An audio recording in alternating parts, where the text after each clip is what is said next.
area of the brain that's undergoing complete rewiring is the part of the brain that allows us to experience pleasure. It's a tiny little area called the nucleus accumbens. Can you say that? Yes.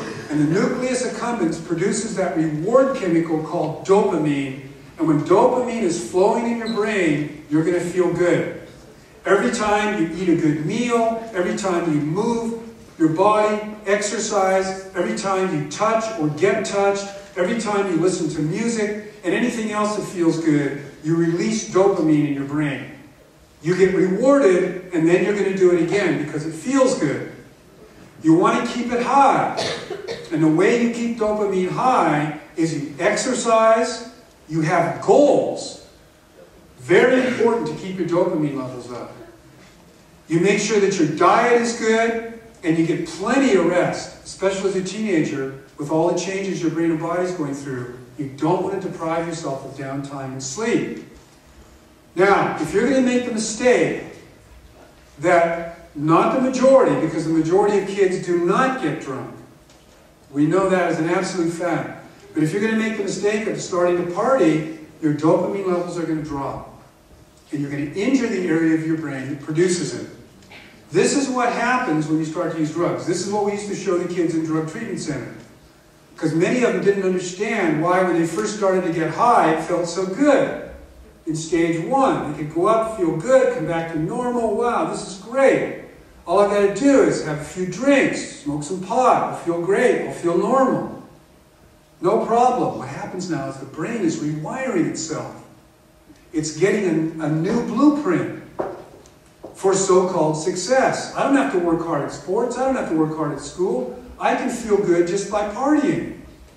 But over time, unfortunately, it uses up the dopamine, and pretty soon the brain is drained.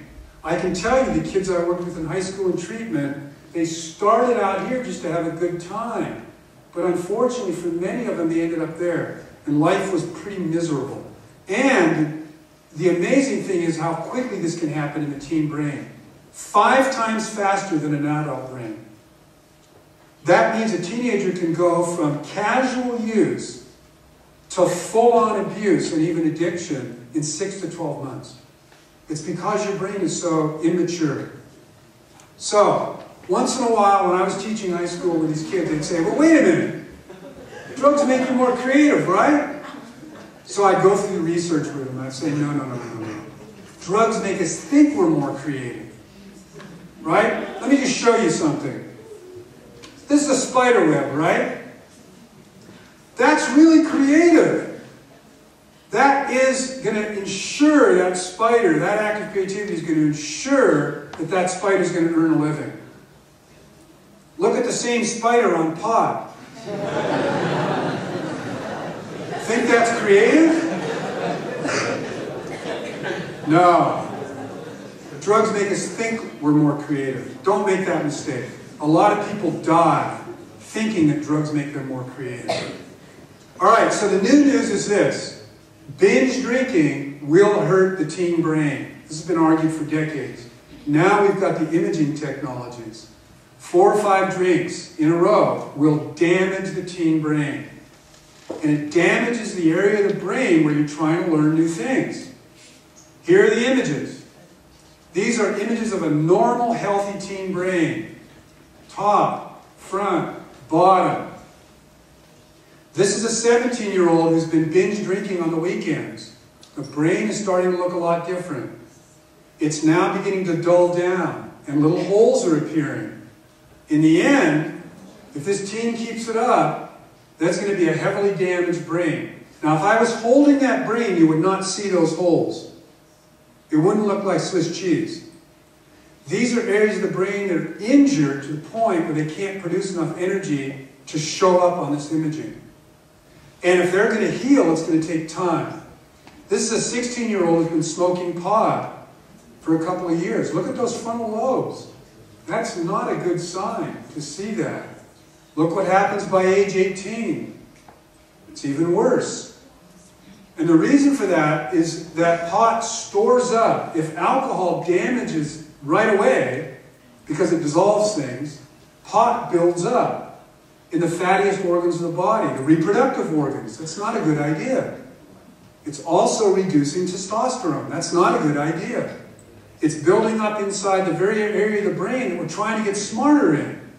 It's penetrating into the myelin. It's penetrating into the fat around the brain cell. And when that happens, you can say goodbye to the cell. So, the question comes up, can the brain heal itself? And the answer is yes, no, and maybe. Depends on what age you start, how much you use, when you quit. But in general, the brain is always going to try to heal itself, as you can see from these images, from somebody who quit use after a year was re-imaged. That's a rough year, I want to tell you. That's a tough year of recovery. So, be smart, don't start. In fact, I want to encourage you to do what most peers are doing. Here's a question that I want to end with. True or false? Most high school students in the U.S. get drunk at least once a month. True or false? True. It's false. It's totally false. There's a misperception among teens about this stuff. Every year now, for over 30 years, the University of Michigan has been surveying students. This is the number of kids who get drunk once a month. Seniors, 24%. 10th graders, 17%. You know what that means? It means the majority aren't getting drunk. 75% of high school seniors are not getting drunk. They're not partying. They're taking their life seriously. What happens is when kids begin to use, they start to think everybody else uses. It's a big mistake. In fact, most teenagers believe that it's not a good idea. You can see that in this slide. How many of you see a great risk in people getting drunk? How many disapprove of it? Look how high that is. Most teenagers know what the score is.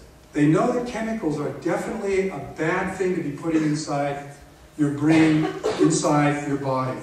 And we see the same thing with pot. The minority of kids use even one time a year. This asks kids, have you used in the last year?